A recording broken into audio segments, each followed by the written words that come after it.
Welcome to the best places to lead show. I am your host, Jerry Macnamara. We're gonna have a lot of fun today. I gave this presentation at the beginning of March to my CEOs who came in, and we were talking about easing the burden of leadership. And I think it's so important because sometimes it's hard to lead. And that's why we have this show where we're certainly better together, where we're thinking about each other, sharing the best insights that we can. And I'm going to share with you some things that I'm thinking about as we walk through being a leader and what our responsibilities are to try and build the best business that we can. So let's get ourselves started. Let me share my screen. I'm going to share this one. All right. Let me move myself out of the way. Go to a slideshow. All right. Maria, can we see the framework scaffolding to scale a great business? All right, fantastic. Bill Holmes, our super fan, has showed up. So glad to see you, Bill. Always appreciate you coming here. So we're going to talk about frameworks and how that eases the leadership burden. I want to start with, why do people hate business sometimes? And I think part of this is really about understanding what our role and responsibility is as a leader.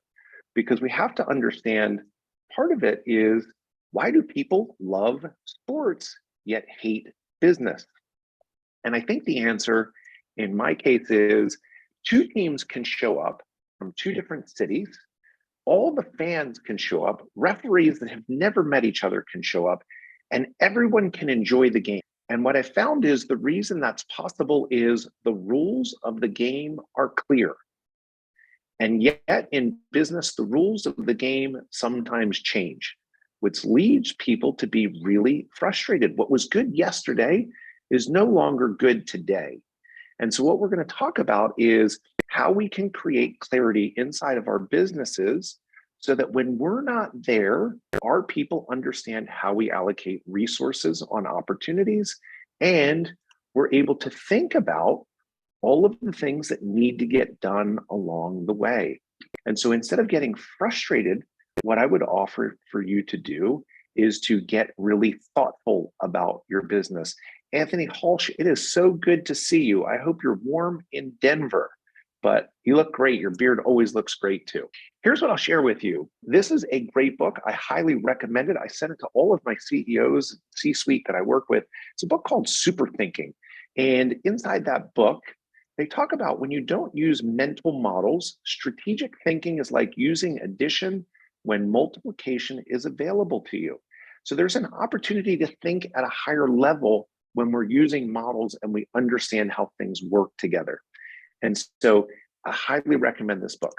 So what is a framework? What are we really talking about here? It's a system of rules that are used to govern process of decisions, and it's really there to ensure that the output of our decisions or process is consistent, it's a high standard, and it's aligned with our vision, values, and objectives. If you've been to this show before, this is episode 51, you've heard me talk time and time again of the leader's responsibility to be really clear about vision, values, and objectives.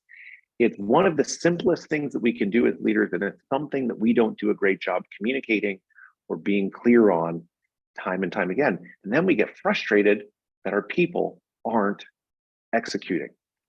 Leadership, what are our 5 critical roles, and why are frameworks really important? We have to have the clear vision. I don't care if you are running the company as the CEO, if you are the vice president of supply chain or operations for your department, or the director for your team. We have to have a clear part of a vision to say, here's what we're doing, here's what we're accomplishing on our team. Now, obviously, your team should roll up to your department. Department should support the company's vision, right? Those things shouldn't be disparate in nature. They should all be complementary. But it's perfectly okay to have, your department or team have a little bit different vision for what their role is inside of the company. And if it's good to create clarity and a rallying call for your team, please do it. We build culture through consistently applied values. Again, this whole notion of what the role of the leader is going to be on the next slide. But it's to create a predictable environment. Nothing gets people upset more than what was good yesterday is no longer good today. And so we have to be consistent, which means it has to be written down and everyone has to be clear on it. The third role of a leader is to allocate the resources on opportunities. The whole point is we get to protect the profit and loss statement and the balance sheet. We have to be thinking about, hey, I think this is the best bet that we can make to create the best possible outcomes for the company. So we're thinking about that. We solve problems, we remove barriers. And then the last piece, we communicate effectively across the organization. One of the things that I see time and time again, particularly in scaling organizations, is we start running here, there, and everywhere. And while we have a very clear picture in our mind of what we want to see happen, what happens is we forget to get those words to come out of our mouth and into the ears of the people around us so that we all can be aligned to be successful. You've heard me say this before. I've never had anyone that I know show up to work and say, I'd really like to suck today. And yet there's plenty of people that are ineffective. Anthony's laughing because I think he might have had this time once or twice where he thinks like, why is that person so ineffective? And then we're reflective as leaders and we think, you know what? Because we didn't do a good job clearly communicating what we wanted them to do. That is our job. And so we're going to work on frameworks where we can communicate effectively across the organization of how we want things done. And here's really the gift. I'm going to tell you the secret in the gift. It's that we get to go on vacation without our phone ringing every 5 minutes because we're clear. People know how to allocate resources on opportunities. We know how to make decisions, and they're going to go through the same process that you would so that we can all be successful. So what's our responsibility as a leader? Really, it's to create a predictable environment for our people to make engaged, agile, and autonomous decisions.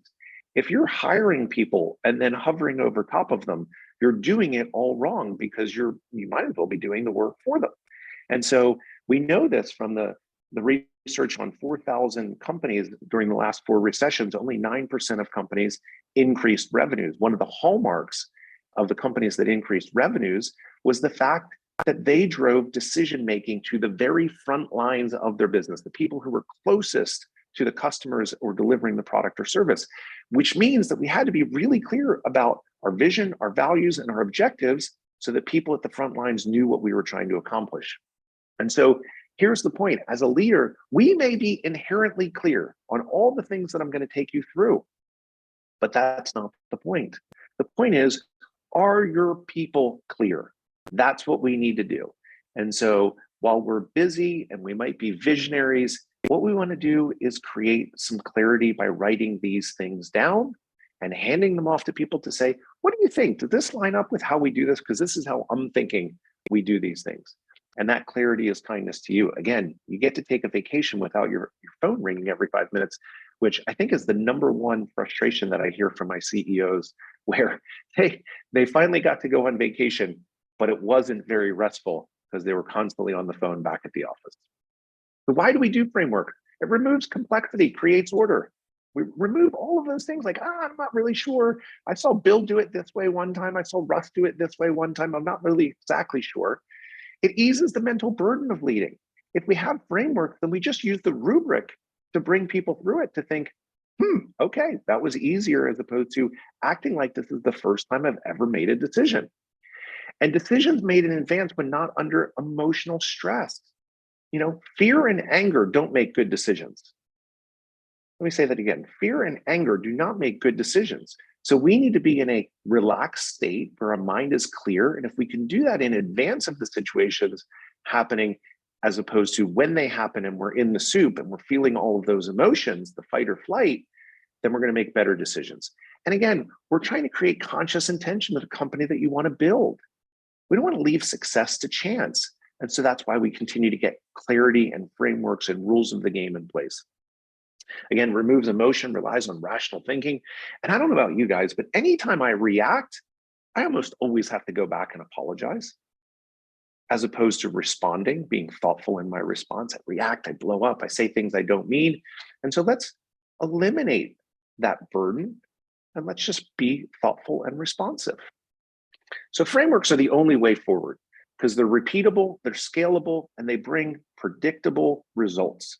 And that's what we're after as leaders. So I just want to share some of the frameworks that I've built over time as I've led companies, and I've shared many of these on this podcast. So the business acceleration model, how businesses accelerate, what I use to think about businesses that I advise, and how I've gotten businesses onto the Franchise 500 and the Inc. 500.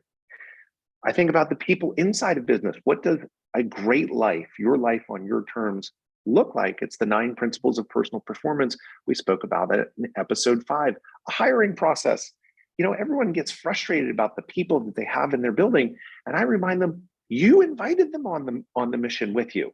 And so if we've done a bad job, instead of remediating low performers, let's put effort into improving our hiring process and getting better people into the building. The 4th one, the personal pentagon. That's my go-to formula to get you unstuck. That's in episode 15. One of my favorite frameworks that I use, because it's just so helpful when someone says to me, you know what, I just feel stuck. And we go back to the 5 principles on the pentagon, and we go like, it's that thing, I've lost my morning routine because my wife's been traveling a lot. And that's why I'm out of sorts. And we get that back on track, and suddenly someone's performing again. Accountability was in episode 18, decision making with Clint Rush in episode 44. The leadership gap, about how to become a great leader. I've developed that into a course. And the one I'm working on currently is the leadership competency. So I've identified 11 leadership competencies that we're doing a deep dive on, and it's going to be super fun to share those with you. So you might be sitting there thinking, oh my gosh, Jerry, this sounds amazing. Where the heck do I start? How do I do this? Because I'm tired of shouldering the burden of leading. Well, I'm going to give you just a quick deep dive on a handful of things that you should be thinking about. And maybe you just start kicking them off one by one for yourself. So obviously the North Star frameworks, right? Do we have a vision statement? Does everyone in your organization know what it is? Do we have values? That's the operating system of the business. It's how we treat each other. And do we have company objectives? Company objectives really should be driven down by the quarter, and everyone should be clear on, here's what we're trying to achieve in the short term. The other thing that you should be thinking about too, that's really important, is what is the important and painful problem you solve? I am always struck by the idea that sometimes companies are not clear about the important and painful problem they solve. And yet they wonder why they haven't found their market or why their product isn't landing. And I always come back to, well, what's the problem that we're solving for the marketplace? Because that's why we have transformational relationships, because we're elevating them, we're helping them get to a better place.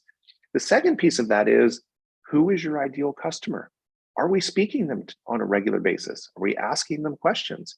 And so if you just started here and we got clear on this and made sure that the whole organization was clear, you're going to be eons ahead, and certainly a whole lot less frustrated. This is a great book. So another one that I recommend. It's a little bit older, so the references are a little bit dated for the companies, but it's the discipline of market leaders. The framework is still really solid though. And the idea is we have to understand how we're going to allocate resources on opportunities. One of the problems that I see is we're constantly chasing shiny objects because there's this unique idea or this new thing. My answer is you can't do it all. And when I had my CEOs in March, one of the things that we talked about was we want to make bigger bets on fewer priorities. Let's be great and really get the throughput instead of moving things an inch and wondering why we're not making an impact.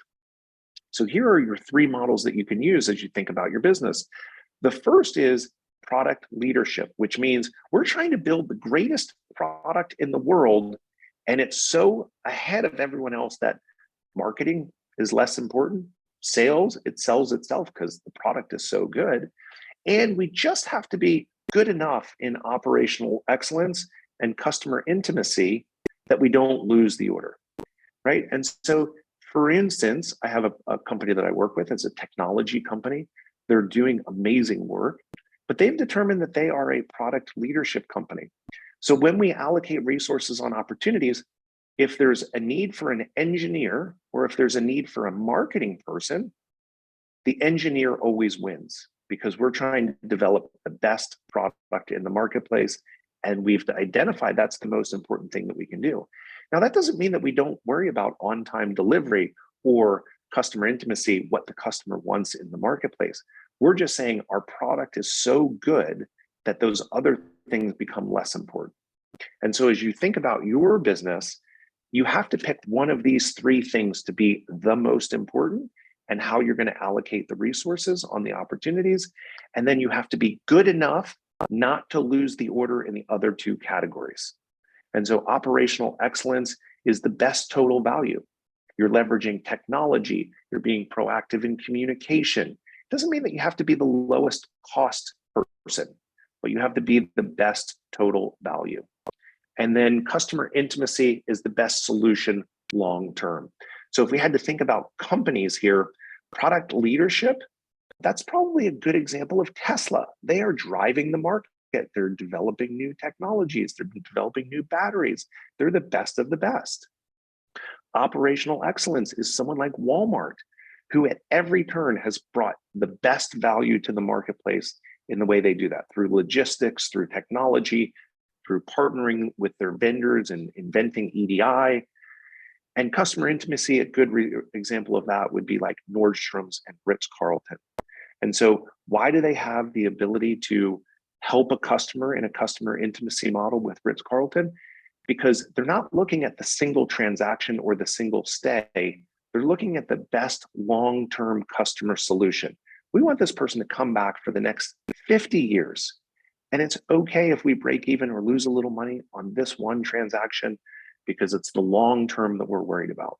And so this just, again, helps us understand how we're going to allocate resources on opportunities. I really recommend the book. It's a great one to help you think through where you should be in your market. Clint Rush, great guest, episode 44. If you have not listened to it, let me just tell you, arguably the best episode that we had on the show so far. And so we broke through a decision-making framework that he's using. And this has really sent me down a rabbit hole. I've had 11 books that I've ordered in. I've been thinking a lot about this. Nathan Adams, who's one of our early guests on the show, I've been helping him develop his decision-making framework, because he said, I know I make really fast decisions. I know I make really decisive decisions. I'm not exactly sure how I do it. And so it's been fun helping him, pull all of those questions that he's using in his mind and run them through a process. And so it's been fun to see that with him and his team creating clarity. So Clint suggested, here's how he does it. And, I would tell you, steal other people's work. If it works for you and you look at that and you're like, this is a great one, and then find ways where you can make it better, or maybe you make it a little bit differently. So Clint went through this and he said, is one clearly better in the long term? Because, for his company, he's trying to play the long-term game. He wants to play the infinite game. So long-term is more important. But if there's one clearly better in the short term and not one in the long term, then we take the short term. Can we reverse the decision? So we just pick the option and we get more information. And if we need to reverse course, then we reverse course. The whole concept behind Clint's decision-making framework is, how do we make as fast a decision as possible in the ones that are less important, so we can dedicate more time and energy into the ones that are truly important? And I think that's a really key part of this. So can we reverse the decision? If we can reverse the decision, make the decision fast, we fail forward quickly, we learn, we iterate, and we go again. I see this happen a lot in companies. We're arguing and deciding over things that are truly not important. And I'm doing a strategic plan last week. And so I was visiting our strategic plan board, and, one of the leadership members, he kept on putting on there, is this truly a leadership topic? And it was a great reminder of, not everything needs to bubble up to leadership. So not everything's important. Can you make a better decision with more time or more information? Not deciding is a decision. And so if you just make a decision like, well, let's see if we can get more information. And, Clint's, rubric is, if you have between 40 and 70% of the information, go make the decision. If we fail forward, we iterate, we do it again. And then the last piece of that is it worth finding the information? If we have a $10,000 decision and it costs us 20 grand to get the information to make a better decision, That's a bad use of resources. Although I see it happen. I was with a company recently and they were about to automate a process, and it was going to take their programming team about 20 grand to do it. And yet it was an administrative task that in total, the amount of time would only take about 2 grand a year to do. So the payback was so long that it didn't make any sense to do it. And yet, the idea of automating just made sense to everyone in that process. So I really like Clint's decision-making framework. We have iterated forward. One of the things that we're going to do next week is I've asked people to send in recent decisions with some context around it so that we can run through a decision-making framework and how we can apply these things to our business. So it'll be real live. If I can get people to come on and actually have a conversation about it, I think that would be super fun. I do have 2 people who have sent in scenarios that they've run into recently, which will be super fun to do a live show on that next week. Right? Meetings, we spend so much time in meetings. And so here's things that I think about in my own meeting purpose. Meetings should not be there to convey information unless it's critical to organization or there's a lack of trust. Right? If there's a lack of trust, then yes, we have to convey information directly. The real purpose of meetings is to solve problems or generate creative solutions. Just think about it. We're stopping everyone who goes to that meeting. They're not producing anything. They're not executing on any work. So we better make sure that we are solving a problem or we are generating creative solutions. In every meeting, there should be a single decision maker per issue. Everyone else is in supporting positions. And so, Bill, if you're having a meeting with SEAL Team 3, we better be clear about who's the one person who's going to make the decision. And once they have enough information to make that decision, that's the end of the meeting. That's fantastic. We give everyone their time back. It should be timed. I love constraints. Constraints drive execution and creativity. It's amazing. And there should always be an agenda.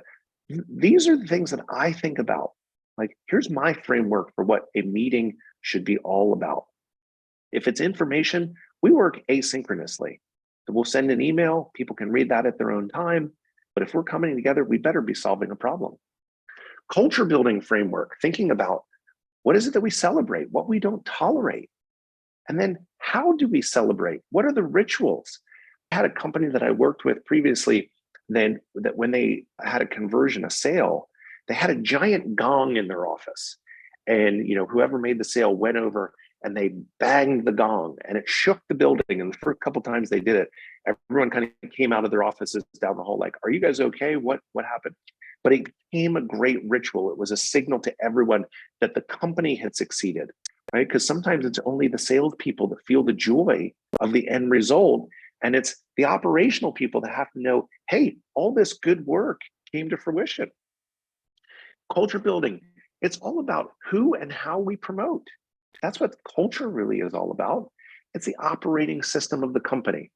And one of my favorite ways to define culture and values is when you go home and your spouse or your kids ask you, did you have a good day?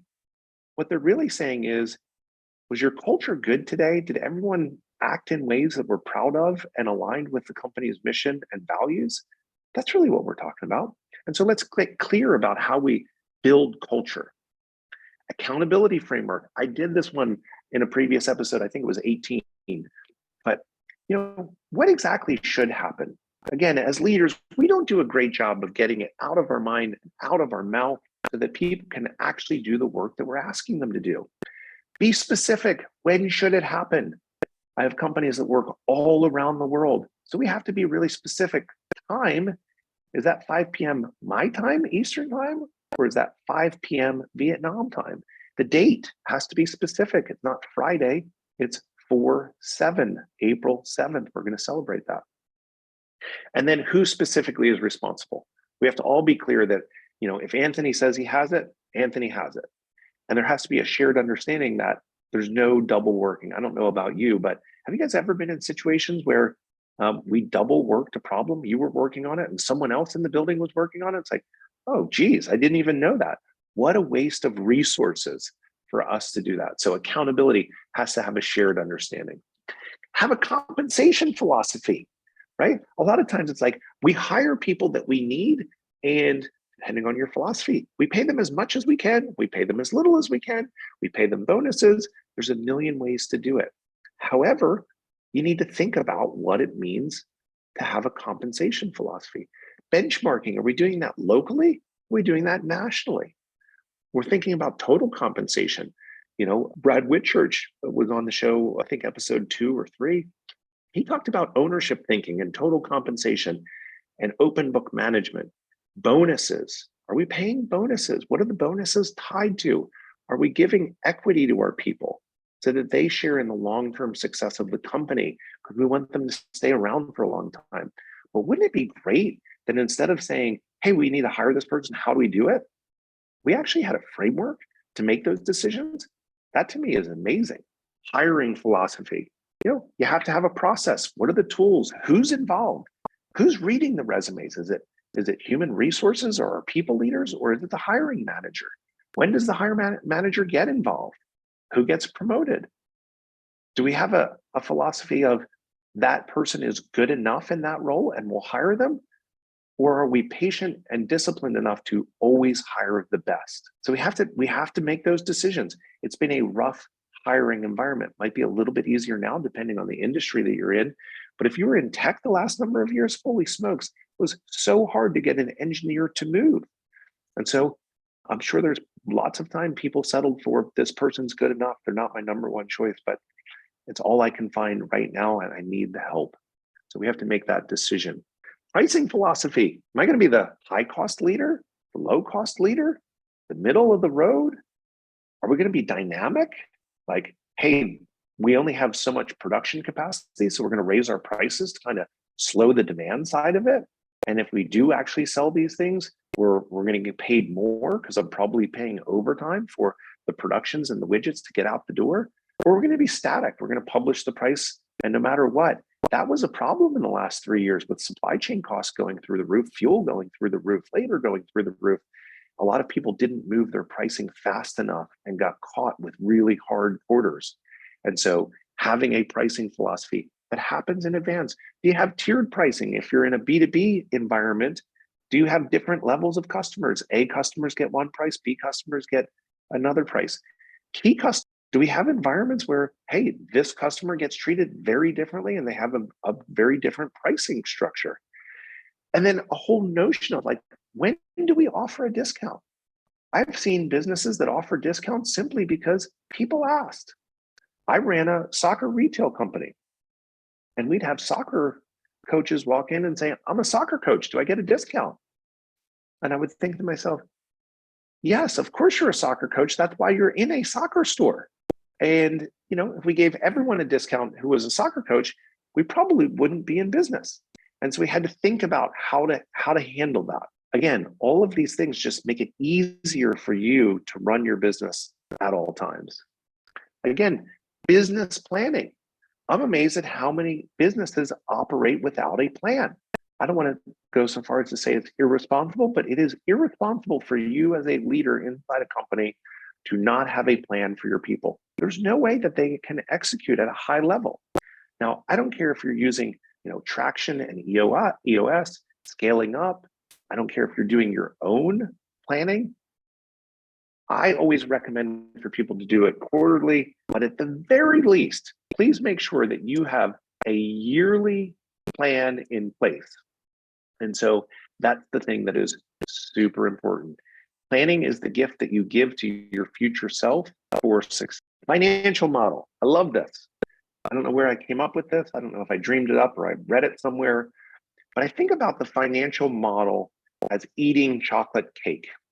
And so you can wake up in the morning, you can work out, and at the end of the day, you can eat the chocolate cake. But what some companies do is they get to the end of the day, they eat the chocolate cake, and they say, you know what? We'll work out tomorrow, which is meaning that we're simply spending resources that we don't yet have. And if we're doing it in an investment mindset, that's great. But if we're doing it because we're hiring out of pain, that's going to work out in a difficult way, because if the sales don't come later, it's like not working out after you've eaten the chocolate cake. You start to get a little chubby, and then you have a come to Jesus moment, and you're going to have a hard conversation and probably lay some people off, or go to the bank and get a line of credit to help fund your business. But your financial model just creates the roadmap for our success. It sets the goals and the return on investment for the company. There's a shared understanding of success. And I always tell people, when you're looking at financial models, you should always be looking at a best, worst, or most likely case, right? Those are the three ones that you should build. I always find it interesting when I do strategic plans, my leaders want to tell me that, everything's going to go up in price and revenues are going to go way down. And so I laugh at them and I say, so we have sky high costs and no revenue. So we no longer have a business. Why are we doing this planning process? And then we bring them back to earth and we get real about it. But if you're not operating on a financial model, then your model is hope. And hope is not a strategy, because the idea of just working hard and hoping there's something left at the end of the year or the end of the month, that is not what you want to be thinking about as a business. So let's just talk a second about your frameworks that you should be building. Is it written? Because I was talking to a leader recently and they were like, yeah, of course I have frameworks. I said, great, can you show them to me? Because if it's not written down, other people can't pull it out of your brain. And he looked at me and kind of sheepishly said, well, yeah, no, they're not really written down. So we have him endeavoring to start writing them down. Is it clear? Like, okay, it's written, but did you drink your own Kool-Aid and you're the only person who understands exactly what this framework does and how it's supposed to operate? Again, is it easy to understand? Therefore, is it teachable? And if it's teachable, then great, we can ease that leadership burden that we have. And then the fourth is it easy to track? I mean, so many of these things, it's like, oh, we want to track this and that and this, and we have to jump through 17 hoops. And by the time we've tried to track it, we don't even remember why we were tracking it. And so make sure that you put the metrics in place inside your frameworks, that they're easy to track, that the business is happening through them. And so here's my point. Scaling and speed are possible when the rules of the game are clear. And when you don't have the rules of the game clear, and it's really hard. There's lots of friction, uncertainty, people revisiting topics. Hey, Maria, what are we supposed to do here? Do you understand what I'm supposed to do? It's so inefficient. And if we just took the time to be thoughtful and give people the gift of clarity, it'd be amazing. And so, Bill, I saw that you have a question. I'd be happy to answer it if you want to pop on and ask it. Thanks, Jerry. You were speaking of ROI on the prior slide, and I was just getting into we had a conversation about this in my company the other day. And we're talking about what's the length of time that ROI is to be realized by a company when the departments are competing for resources. We can make money in a quarter on this one, and we can make money in 3 years on this one, but it's going to cost X. Where are companies kind of thinking this is that sweet spot where it's worth the fuel is worth the burn, right? I totally get it. And that's part of your strategy. Does it align with your vision? Does it move us there, right? What are our current capital reserves? Do I need to make some short-term decisions and get some short-term wins so that I can make that investment to get the payback over 3 years? And so it really depends on what your company's philosophy is and where they're currently positioned. And so I always advise people to play as long a game as you possibly can. It's survive and advance. And so as you're doing that, I also would come back to, the market disciplines, product leadership, operational excellence, customer intimacy. What is our philosophy? How are we allocating resources? What's the most important thing that we want to do? Are we a product-led company, or are we selling widgets that everyone else has? And therefore, we better be operationally excellent. We might want to build a warehouse and invest lots of technology in there so we can get our product out better, faster, easier than everyone else. And so I hate to say it depends, but it depends on what is the priority of the company, what are the pressures that we're feeling, and how does it align to the long term? Because I've seen companies make plenty of short-term decisions that 6 months later are like, I wish I had invested in the longer term solution. But I'll come back to the company that has chosen product leadership, and rightfully so. They're all clear as we did their last strategic plan that engineers, the product team, and manufacturing get the resources first. And they're competing for resources. I mean, we have a line item budget of like future operating expenses created based around the revenues that we're generating because we're operating on a financial model. And so we have those conversations. And we also have a process to say, here's how I want to spend money. Here is the business case. Here's the ROI or the risk mitigation that happens as a result of this. And then the leadership team looks and says, that's the best way that we can spend the new operating expense because we're doing really well. And so we're selling more, we need more resources. And that's how we're going to do that to unlock the best value for the company. How are you guys doing it currently, Bill? Other than scrapping and trying to make really good cases for, your position and what it is that you're fighting for?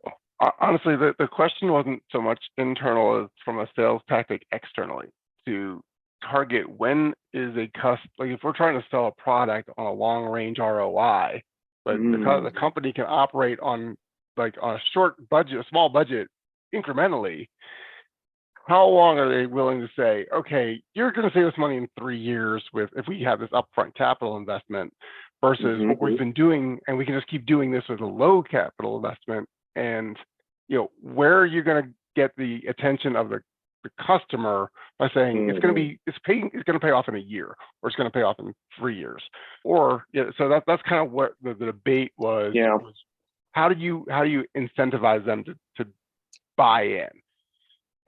Right. So a number of things. I'm assuming we're offering a discount for a longer term deal to lock them in, right?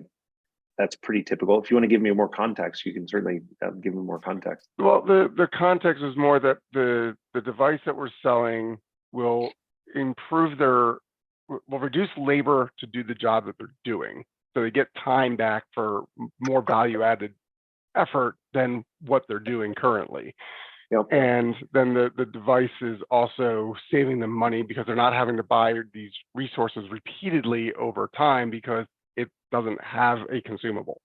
Got it. And so again, it's what operationally is important to that company. And so sometimes a capital expense is treated differently and the operating expense is treated, as part of a profit and loss and all of those things. And so what are they trying to drive internally to go make that decision? And so I would go to that customer and say, what's more important to you? How do you view this? I think it's one of the things that we miss all of the time is we don't talk to our customers enough because we're going to vet these things. You're talking about a pricing philosophy. Hey, do we want to have a better, lower cost product that has a consumable over time? And that's okay. A little bit more upfront cost, but no further cost and actually some efficiencies that happen over time. Depending on the priorities of the customer, they're going to make that decision. And I would ask them, first of all, who's winning in the marketplace now? And the other piece is, because that's really good indication of like where people are making their bets. Like, I don't mind, paying the consumables over time. And so I would go back to my customers and say, what do you think is really important to you? And I don't know, in this environment, I think people are averse to change. In economic uncertainty, people freeze and generally don't do things for periods of time. I'd be interested to see inside your customers whether they have a decision-making basis of saying, is it better on the long term? Is it better on the short term? In the decision-making framework that Clint laid out that I showed, the decision would be to go with the long term because it's a better long-term solution. We just have to be really clear that it is a better long-term solution, and they have to believe that the constraints that we've put in there or the assumptions that we've put in there are actually correct. And so if they were using that framework, then it would be clear to say, oh, we want option A, not option B. And so that's how they would make that decision, which is what we're going to do next week. So maybe we'll ask you to come on the show and give us a little bit more context and run through how someone might make that decision on the other side of the table. So that would be kind of fun. Fun stuff. That's the overall arching framework of frameworks. And I just wanted to give you and to put into your mind whenever you have that thought of, I don't know why my people aren't doing X. I want you to ask yourself first, have you given them the clear rules of the game so that they can make those agile, autonomous decisions in pursuit of the company's objectives? And while, sure, I'm going to tell you this takes some work to do it, it is certainly worth the effort. I remember early on in my career, I had opened my 5th soccer store. I was traveling around the country and I thought to myself, I'm acting like this is the first store I've ever opened. And I said, I'm going to go write how to open a soccer store in 10 easy steps. And came back to the office about a week later with a 120-page booklet that was a planogram for everything that we did, down to how many hangers we ordered for a store based around square feet, and how many socks we did in an A, B, and C store. And it was all set up that we just ripped it out. And I'll date myself. We put it on a fax machine and sent it to our vendors. Magically, things just showed up at our store, and we drove the store opening timelines from a very long time to a much shorter time because we didn't act like it was the first time we had done it. And that's what we're doing when we don't have these rubrics and thoughtful approaches to business. Don't act like it's the first time we've made a decision. We're always evaluating how we put resources on opportunities. So next week, we'll bring some people on. We'll run through some scenarios of how we might make a decision and how we might use a decision-making framework to do that. And so until next time, I am so grateful that you're here, and we will see you next week.